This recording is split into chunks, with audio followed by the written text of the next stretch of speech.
beginning. The beginning actually goes back to World War II. Prior to World War II, the Molotov-Ribbentrop German name pact that basically divided Poland up in 1939 between Germany and the Soviet Union. Because of this pact, the way Poland was divided, Eastern Poland became Western Ukraine, and so it was this artificial entity that was lobbed onto Western Ukraine, and the population of Eastern Poland, also it's known in history as Galicia, has been very resentful of Soviet rule. And when the Germans invaded the Soviet Union in June of 1941, they were actually welcomed as liberators by the population of Western Ukraine. Almost overnight, 80,000 of these Western Ukrainian Eastern Poles immediately joined the German military as part of the Waffen-SS. And so they began to express their militancy in the form of one of the most odious Nazi organizations imaginable, the Waffen-SS, the military arm of the Nazi Party, and they fought for the Germans, and they didn't just fight; they murdered. They committed atrocities against the Poles. They committed atrocities against the Russians. They committed atrocities against the Jews. A lot of people will hear of the Babi Yar massacre. Took place in Kiev. Over 30,000 Jews shot down over the course of several days. It may have been directed by the Germans, but the triggermen were Ukrainians. These Western Ukrainians that joined the SS.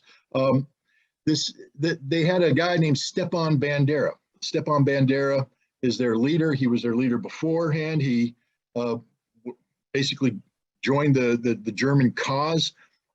They'll claim as a Ukrainian nationalist that he joined not because he supported Hitler, but because he was against Stalin. But he wore a German uniform, and his men worked for the Waffen-SS, and they killed Jews. So to me, there's no distinguishing the two. But in 1944, as Germany began to lose the war, the Bandera movement broke away from the Germans. It began an active resistance against the Soviets. We're talking large-scale resistance. To show you how large it was, from 1944 until 1954, this resistance killed over 300,000 Ukrainians lost their lives because of this resistance. 36,000 Soviet security forces and Red Army soldiers lost their lives. This is a major war going on for a decade. And what makes this major war important is that many of the Ukrainians were controlled by a German intelligence organization. I think it's called the 12th Department, headed by a German general named Gehlen. When the war ended, the United States, rather than arresting Gehlen and prosecuting him for war crimes, instead brought in his entire organization, called it the Gehlen Organization, and subordinated it to the CIA so that it can continue running operations in the Soviet Union. And from 1945 until 1955, the CIA funded this Ukrainian opposition, trained it, sent it weapons, organized it. In 1955, they basically were defeated, but the CIA didn't walk away. From 1955 until 1990, the CIA continued to fund and support and nurture this Bandera movement as part of their propaganda effort. They kept them alive, kept the ideology alive as part of their anti-Soviet activity. This funding only stopped in 1990, but the reason why I bring it up is that when we talk about 2014, we talk about the empowerment of the Bandera movement from a small, right-wing, ideology that had a limited political impact into this major player in Ukraine. And some people say, well, how could you have known? How could you have known this was going to happen? How could you have known the CIA built it, nurtured it, grew it, owned it, controlled it? It wasn't a secret to the United States. So we knew exactly what we were doing when we breathed life into this militant movement in 2014. We supported these color revolutions. 2004, there was a color revolution, the Orange Revolution, that throughout old Soviet rule brought in new quote unquote democracy. There's never been a democracy in Ukraine. Ukraine is one of the most corrupt nations on the planet. Everybody talks about Russian oligarchs. The Ukrainians have more oligarchs per capita than the Russians do, and their oligarchs actually control the politics. How did Zelensky become president? Zelensky was a comedian working for a channel owned by an oligarch who decided, I want to make you president. Zelensky didn't wake up one day and go, I want to be president. He played one on TV, a very popular comedy, I think called Servant of the People. I've watched it. Funny as heck. Really good show. You should watch it. But it's not reality. It's fiction. But it's like if Americans were watching West Wing and decided to elect Martin Sheen as president because he played one on TV. Martin Sheen has no qualification to be president of the United States, but he played one on TV, so we're gonna make him president. Well, that's what the Ukrainians did because the state of their politics is so horrible. But going back to 2014, there was a pro-Russian president named Viktor Yanukovych who was struggling with a major economic problem. The majority of Ukrainians wanted to be aligned with the European Union economically. I think they saw that their future, their best economic future was through Europe, not through Moscow. The problem is the conditions that the European Union were seeking to impose were prohibitive. And it would have required actually Russia to pay for Ukraine to become an EU member. And Putin met with Yanukovych and said, look, I don't care if you join the EU. I'm just not going to pay for it. Russia's not paying for it. So if you want to join, join. But if you can't afford it, then you got to come in and work with me. And so Yanukovych thought about it and said, okay, we can't afford it. I'm going to Russia. Well, the people rose up. There was demonstration street, peaceful demonstrations, by the way, very peaceful demonstrations, the legitimate expression of democracy. I don't think anybody had a problem. Yanukovych didn't have a problem with these demonstrations. He understood where they were coming from. But then what happens is the United States and the European Union come in and say, there's a weakness here. We can solve this problem by orchestrating a coup d'etat that will eliminate Yanukovych, and we can bring in our own people. And these are people that the United States government had identified early on, and we had been training them actively. How do we know this? Because Victoria Nuland, who was the State Department official responsible for that part of the world, has been intercepted with a phone call, a famous phone call where she told the European Union something that we can't say on polite channels. But she also talked about our boy Yats. Yats, of course, is short for the name of a man who eventually became the prime minister of Ukraine. We handpicked this guy. We handpicked the government. We were talking about Yats competing with Klitschko and all this stuff, and who's going to be the best person. We're making the decisions. And this is a coup d'etat. Now, the peaceful demonstrators can't get rid of Yanukovych. So we brought in the people we know. We brought in the Bandera people.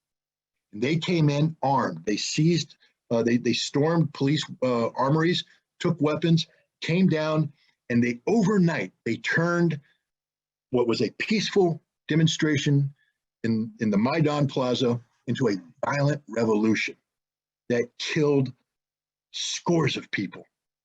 Horrible acts of violence. I mean, again, I don't want to get too political here. We call what happened in January 6th of last year an insurrection. Of 2021, I think, an insurrection.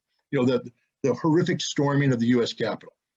I condemn it with all my heart. I view that as a gross acts of violence. That's a demonstration gone bad. But it wasn't an insurrection, ladies and gentlemen.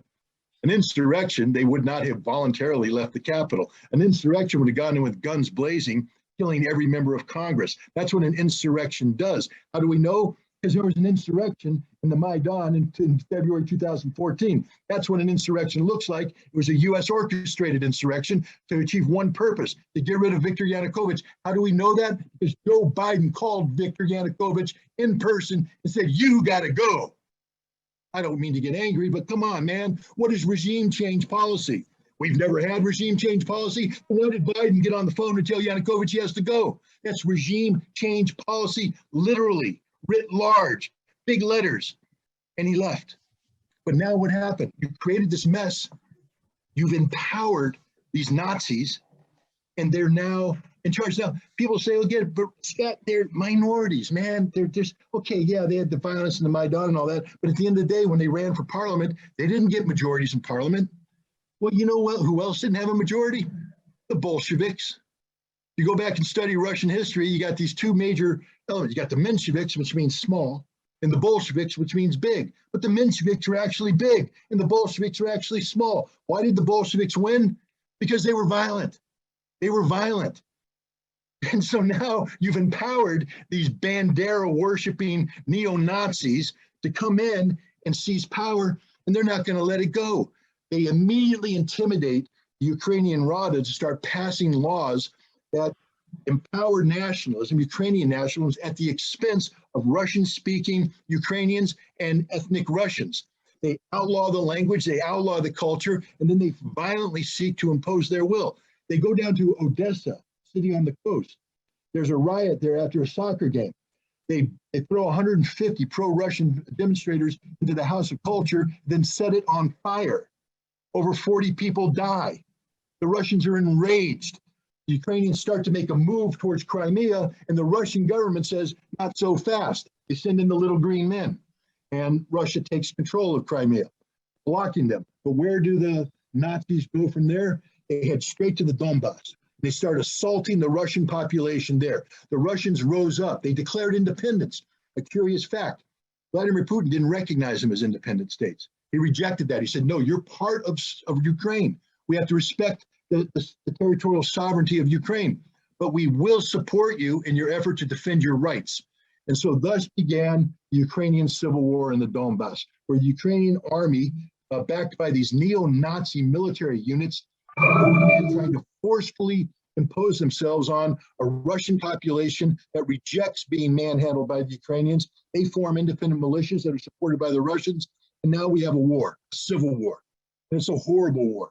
It breaks down into front lines, and here's the nature of the fighting. Viktor Poroshenko, a president that came in after a series, he's the president before Zelensky, gave a speech. And he says, let me tell you what's going to happen. He's talking to the people of Donbass. Our kids, meaning Ukrainian kids, are going to go to kindergarten. Then they're going to go to the store, and they're going to go to the park, and they're going to have a normal life. Your kids are going to be cowering in the basements while we shell you every single day. You want to know why the Russians are mad? Because that's the life that these Russians were subjected to. 14,000 people lost their lives in the course of 8 years. Non-stop violence. It could have come to an end. In 2015, something called the Normandy format, that was the Germans, the French, the Ukrainian government got together with the Russians there as observers, and they agreed to a ceasefire and keeping the Donbass in Ukraine, but that the legislation of Ukraine would pass a series of laws that gave sort of a special autonomous status to the Russians so that they wouldn't be impacted by the anti-Russian laws that had been passed. A very reasonable thing. But when Poroshenko tried to implement it, these neo-Nazis, remember this minority, told him, if you do that, we will kill you. Again, we're talking about what the definition of an insurrection is. Imagine somebody telling Joe Biden, if you sign that legislation, I'm going to kill you. The Secret Service would be all over that person. That would be the last you ever heard of him, rightfully so. But here the Nazi says, you sign it, you die. So guess what happens? He doesn't sign it. Zelensky comes in on a platform of peace, and he wants to implement Minsk. But he was told, not just told, they made a videotape of this where the guy basically says to the videotape, if he signs it, he'll be hanging by the neck until dead on some major Kiev thoroughway. And it's the truth. If Zelensky signed it, he'd be hanging by the neck until dead.